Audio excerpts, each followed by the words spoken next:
Good afternoon, everyone, and sorry this is so late. I'm a very, very naughty person. What can I say? I don't deserve any Christmas presents this year. But yes, later than we had planned, but just caught up by a few things. Our Premier League predictions for game week 14. Now, of course, I will just say predictions in the comments looking unlikely this week, but be honest with yourself. Don't cheat yourself.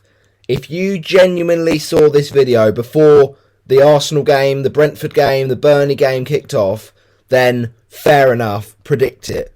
But there's no point predicting them if you've only just seen it and it's halfway through, there's already been goals. So just don't do it. But definitely at least predict the Sunday games, okay? Predict the Sunday games, because to be honest, I think the Sunday games are better anyway. So let's get into our game week 14 predictions. Very quickly, we will of course look back at how we got on in game week number 13. Some very interesting predictions, I have to say. So thanks for all those that did get their predictions in the comments. Let's start off with Colm's predictions. We had Man City 2, Liverpool 1. It ended up finishing 1-1 in that one, so no points there, but close. Man City looked like they'd win the game. They were the better team, but fair play. Trent Alexander-Arnold with a fantastic goal and a really funny celebration, shushing the Man City fans. So that was quite the celebration, and of course the goal from Haaland was very well taken. Jeremy Doku just gave Trent nightmares all game. So, yeah, no points for Colm, unfortunately, there. He also said 2-1 West Ham. Now, spot on, correct scoreline, 7 points. Well done, Colm. That's impressive because it was 1-0 Burnley going into like the last, 10 minutes or something of the final game of that West Ham match. So, I don't know how Burnley ended up losing that, but they did. 2 late goals from West Ham. One was an own goal from Dara O'Shea, and the other was a late winner from Thomas Souček. So Souček is on a roll, and West Ham with a very important 3 points, even if their performance maybe didn't merit it. It was before that a J. Rodriguez penalty straight down the middle, Troy Deeney style. But yeah, look, good win for West Ham. Obviously, Jared Bowen's a bit of a concern for their game at the weekend against Palace. Will he be fit? Possibly not. But even so, they've got Mubama, who obviously came off the bench and helped out with the goals. And yeah, it was an important win for West Ham. And it'll be interesting to see how Burnley respond to that defeat when they face Sheffield United in about an hour's time. So yeah, look, really, really good fair play from you, Colm. You also went for 1-1 between Luton and Palace. That looked like it could be 1-1. Before the late winner for Luton from Jacob Brown. And it was an amazing goal. One of the goal of the season contenders from Michael Olise. Coming back from injury. What a finish. Basically just dribbled from the halfway line, taking on a few Luton players, and then curling an absolute screamer into the bottom, the top left corner, I should say. So, incredible strike. I say left corner from the perspective of Olise, but from the perspective of the keeper, right corner. But anyway, the point is, incredible goal. And yeah, it was unlucky for Palace because they thought they'd done enough there, because obviously Luton scored their goal. It was a first goal, I think, for Mengi, but then late on, Jacob Brown. Yeah, that's impressive. Very well done to Luton. Their first home win. Took a while, but they got there in the end. And now they've got a game against Brentford, which will be a tough one, you would imagine. But yeah, fair play to Colm. Newcastle 2, Chelsea 1. I mean, this was a really interesting game. Newcastle did in fact win, so correct result 3 points, but 4-1 Newcastle. Chelsea just imploded at the back. Reece James with a stupid red card. Newcastle just tore them to shreds, and Anthony Gordon, what a player, honestly. He is in absolutely sublime form at the moment. So yeah, really good win from Newcastle. And obviously the result in midweek as well for the Toons gang was also impressive, even though maybe a bit of controversy with the Mbappe. Yeah, recently the Mbappe penalty, that was pretty crazy, really. But anyway, a good point for Newcastle nonetheless. Isak with the goal, and yeah, he's in really good form. And so yeah, Newcastle doing well. new game was Forest against Brighton. Colm went with a 2-1 Forest. It was in fact a 3-2 away win for Brighton. Fantastic performance from João Pedro, who didn't actually start the game. Ferguson did, who of course scored the goal, but then Ansu Fati went off injured, and so Pedro came on, and with a brilliant brace from the Brazilian, a wonderful header for the first one, and then a really composed penalty. So really good win for Brighton, that one, especially because the last few weeks they've not been winning games. But Chris Wood obviously was leading the line in the absence of Taiwo Awoniyi. And yeah, look, good goals from Forest, to be fair, especially the first one. It was an important piece of play. And really, I look at it and think, Dunk, he's an experienced player. He shouldn't have been getting himself sent off there. So Dunk will be missing Brighton's game this weekend up at Stamford Bridge. So yeah, really interesting. And obviously, we'll see, with Elanga doing well, with Gibbs White as well. Can Forest do something against Everton in the game on TV tonight? Now we've got the next one, which is, of course, Sheffield United Bournemouth. So the last two games, 3 points for the Newcastle game, nothing for the Brighton game for Colm. But then he went for a 1-1 draw, which is actually what I went for in that Sheffield United Bournemouth game. It was a bit of a, not necessarily 6-pointer, because I think Bournemouth will probably be alright come the end of the season, but certainly they've been around the relegation zone, and Sheffield United probably would have seen that as a winnable game. But Bournemouth absolutely tore them to shreds. 3-0 away win. Incredible stuff. Oh, sorry, I should say 3-1. A late consolation goal from Ollie McBurney. But it was abysmal defending. Absolutely atrocious defending from the Blades, especially for that third goal scored by... I don't know how it's managed to basically go all the way through there to Tavernier. It is just horrendous stuff. And yeah, really poor from Bournemouth. So from Sheffield United, sorry. So yeah, look, they go into this week a huge 6-pointer at Turf Moor against Burnley. So that could either be a 0-0 or probably a late tight win for one of the sides. But we'll have to see. I honestly think that Burnley at home have been awful, but if there's one game they can win, maybe it is this one. But yeah, no points for you, Colm. It was a very big Bournemouth win. Also, you said 2-1 Brentford against Arsenal, so that was 2-1 away win you went for Arsenal. And as you can see, the man in your picture, Kai Havertz, with a late winner there. Very important stuff. 1-0 away win, so you get 5 points for the correct goal difference. But yeah, Brentford were a bit uninspiring in attack, but Arsenal have been one of the best defences this season, so that is to be expected. And yeah, important Arsenal result. And then, of course, they had the game in midweek as well for Arsenal. It was also interesting to see how Arteta's managing his squad, because obviously with Champions League for Arsenal, they have to be really careful.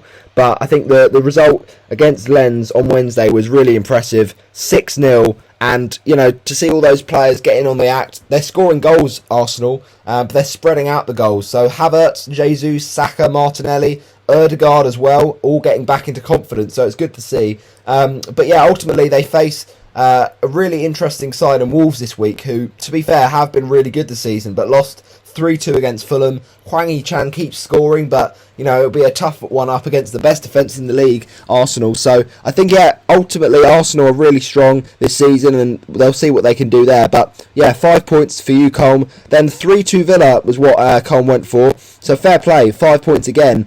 A really good win from Aston Villa. They looked the better side, certainly, for most of the game. I know Spurs did waste chances, and Son obviously had a hat-trick that was all offside. So, unfortunate for Son Heung-min, that's for sure. But I would look at it and say that Villa, just away from home, they haven't generally been that good this season, but against Spurs, they just managed to kind of do well up against that high line. And obviously, Villa have got Bournemouth away as well. So they've got another away trip. So we'll have to see if they can pluck the cherries. But yeah, look, really good.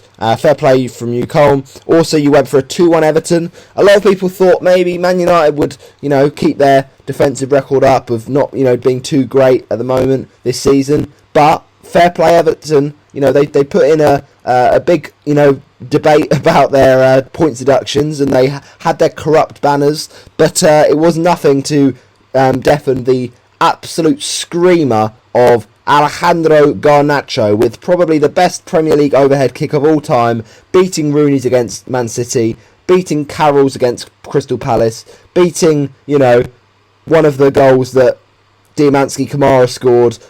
So look, ultimately there are so many good ones, but I think that's got to be the best, because it's a pass from Dalot, which is well driven in, but it's behind him. He has to go backwards. And yeah, it is quite incredible stuff, really, from Garnacho. So, incredible win for Man United. Although I say that, they didn't play well. Everton really should have scored. They had chance after chance. Decore putting one past the post. So, look, at the end of the day, that was not a bad prediction, Everton to win, but United getting clinical. So, fair play.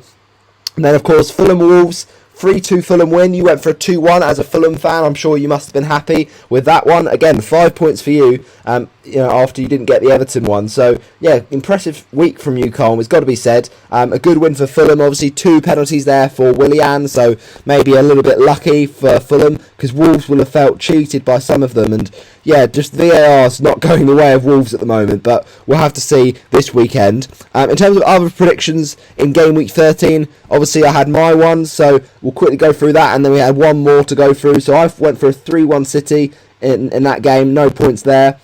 Also 3-1 West Ham, so that was a correct result because West Ham got the win, so happy about that. I then went for a 3-0 Palace, because I thought Palace would demolish them, and I didn't think Luton would win, so fair play Luton. I try and doubt you as much as I can if possible, but this week it didn't quite pay off. Newcastle Chelsea, I went for a 2-1 Chelsea away win.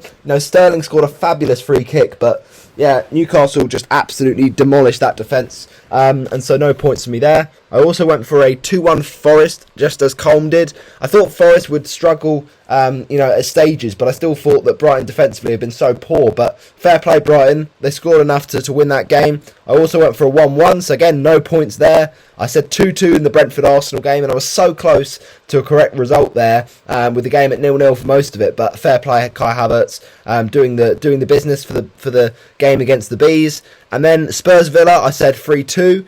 So again, wrong result. I thought Spurs would score plenty in that game, and the fact they only got one, it was a bit underwhelming, to be honest. But fair play to Aston Villa. They kept their discipline well. And then of course Everton Man United. That was a good win for United. I went for a 1-1 draw, so it was 3-0 away. Again, no points. And finally, I think, okay, just leave it out. Give me some more results. I said 2-1 away win for Wolves. And of course, what happened? A 3-2 Fulham home win. So, yeah, no points in any of the games on Sunday or Monday. And then just the one on Saturday for West Ham. So, an absolute abysmal 3 points from a possible 70. So it's actually gone down in Premier League predictions folklore, this one. So as I say, I apologise for the late upload. I'll try and be a bit quicker in future occasions, but I just had a lot on this week. But the other people we got predictions from was FPL Theorist. So on Twitter, FPL Theorist, go give him a follow. Thanks for your predictions from last week. He said 3-1 City, just like me, so no points. He also said 1-0 Sheffield United, so nil point there. Forest, he went for a 2-1, just like me, no points. He said 1-1 Burnley West Ham. I feel for him there, to be fair. He was seconds away from that being the case. But again, nil point. He also said 1-1 Luton Palace, which again, he was not far off from that. So nil point. Newcastle 1-1 as well. So again, no points because Newcastle got the big victory there.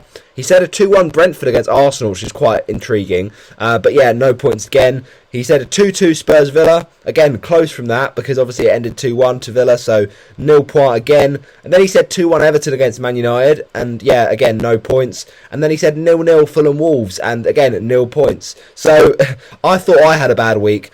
Apologies to making it worse for you, FPL Theorist there, but nil point for you. At least it wasn't nil point for me. So we go into match week 14 with our predictions, rapid fire stuff. As I said, apologies for the late upload, but hopefully you can at least get your Sunday predictions in and doing that. So that would be great. Thank you very much. So game week 14 then, we kick off with an intriguing game between Arsenal and Wolves. Now, this season, I actually feel Arsenal have been not as great as last season. I know they're currently top of the league, but they've just not been winning games kind of comfortably. They've not really been putting goals past teams. They've been grinding out results. And performances haven't been that convincing, but they've found ways to win. And I guess that's a sign of a good side. And they've been spreading out the goals, so it's been quite hard to kind of predict who's going to score week to week. So I don't know how I feel about this one, because Wolves this season have been really impressive under Gary O'Neill. I know that they lost the game against Fulham, but they felt absolutely robbed, and rightly so, in that game against Wolves, because against Fulham. Sorry, so they could have on another day not had those penalties for Fulham, and so I don't know. Hwang has been in brilliant form. Obviously, they've still got Pedro Neto out, which is a blow for them. But I get a feeling that this won't be as easy as it looks on paper for Arsenal. However, despite all of that, I think Arsenal do get the victory, and I'll say Arsenal 1, Wolverhampton Wanderers 0. I think it'll be a tight, nervy game, and the only goal from the game I think will be scored by the centre back Gabriel Saliba.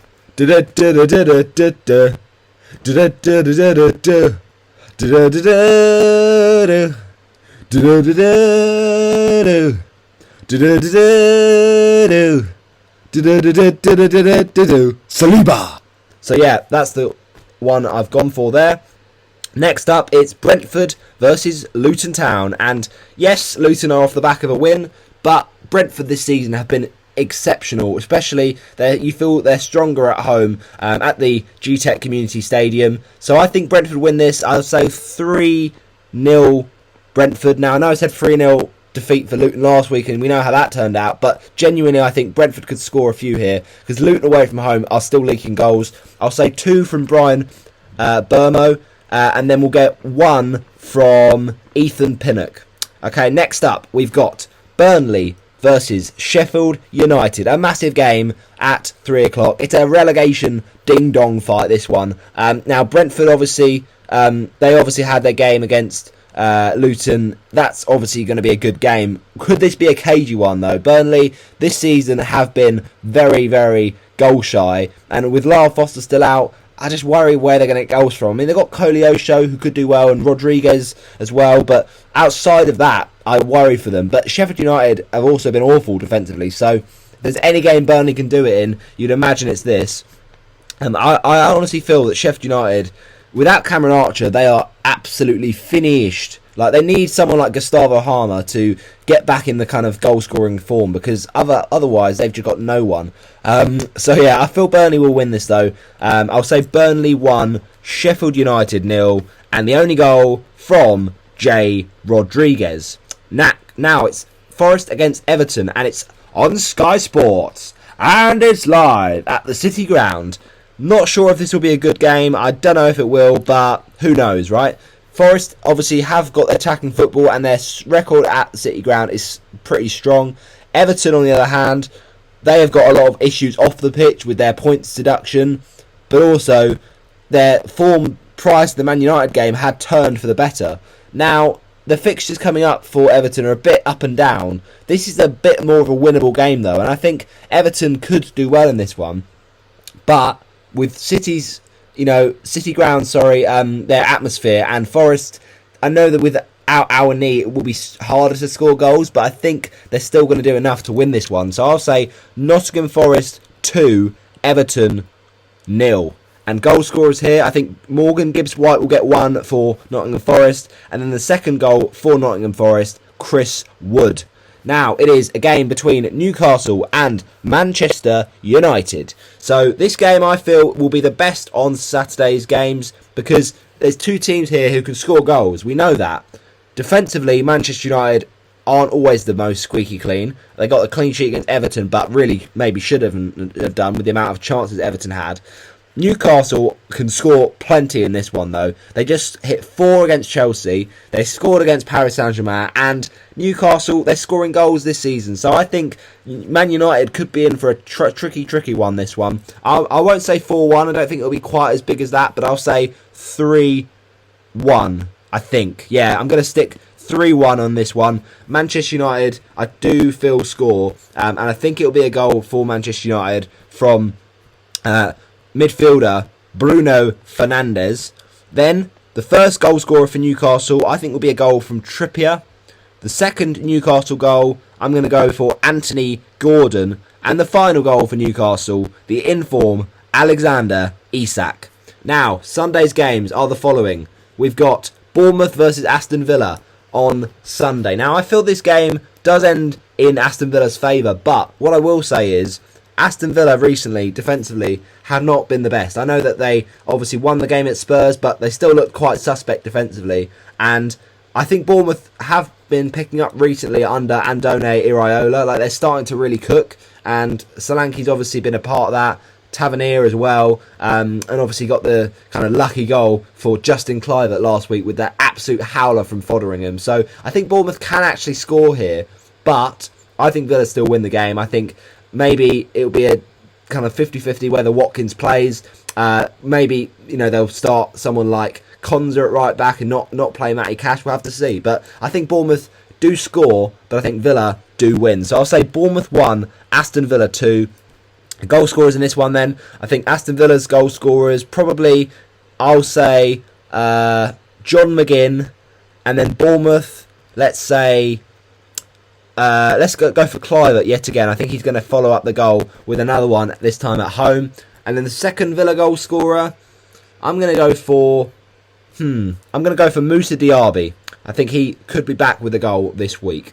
Okay, now it's Chelsea v Brighton. This is a fascinating one because I look at it and think, well, Chelsea, they're scoring goals for fun, but they also concede quite a few. And obviously last week it was definitely the latter. Now I think Brighton can score goals as well, and they also haven't kept a clean sheet this season. So on paper, you'd say, is this a 3-3? Possibly, but no, I think Chelsea do score a couple here, but I also think Brighton score at least one. So I'm going to go edge towards Chelsea just because I think the way that Pochettino's got them playing, they're playing some good football recently, but I think Brighton will definitely put up a fight. I'll say Chelsea 2, Brighton 1. Brighton's goal scorer, I think Pascal Gross will get on the goal scoring sheet for the Seagulls, but then Chelsea scorers, I'll go for Cole Palmer, and then the second for the Blues, we're going to go for a bit of... Yes, it's the defender, Colwill. Now, moving on to Liverpool-Fulham. Liverpool are honestly a side I see as going to definitely be in the top two, debate this season. I think they're scoring goals, playing well, and it was a good point because they stopped City's home winning run. It was an incredible run for Man City, and they stopped that, so fair play. Liverpool score goals. We saw that this season already, but Fulham defensively, I'm not convinced by them. I know Leno's got saves and stuff, but from a kind of clean sheet perspective, they're just not doing it, Fulham this season. And they did get a good win against Wolves, obviously Willian with a couple, and also Iwobi with a goal, but I just feel Fulham are still defensively suspect, and at Anfield I think they might struggle to keep the goals down. So I think Liverpool score 3 goals here, and I'll say Liverpool 3, Fulham 0. And goal scorers for Liverpool, I think 1 from Mohamed Salah, and then 2 from Mr. Yes, not Darwin, not Gakpo, not McAllister, but instead Dominic Szoboszlai. Okay, now it is game between West Ham and Palace. This is the other Sky Sports game on the telly. I think West Ham do generally have quite a good record against Palace, if I remember rightly. I'm trying to think back now. But generally, West Ham this season have been good. Obviously, they had that game in Europa League, which obviously Bowen was rested for. Will he be back? It's a big kind of decider of whether this game ends in West Ham's favour. But I think Palace still have been okay this season. They haven't set the world alight, but they might make it tricky for West Ham to score goals. But I'm going to still say West Ham win. I think it will be a 2-1 West Ham victory. And West Ham goal scorers, I think that the first for West Ham, Lucas Paqueta. The Palace goal scorer, I'm going to say maybe a bit of Michael Olise yet again.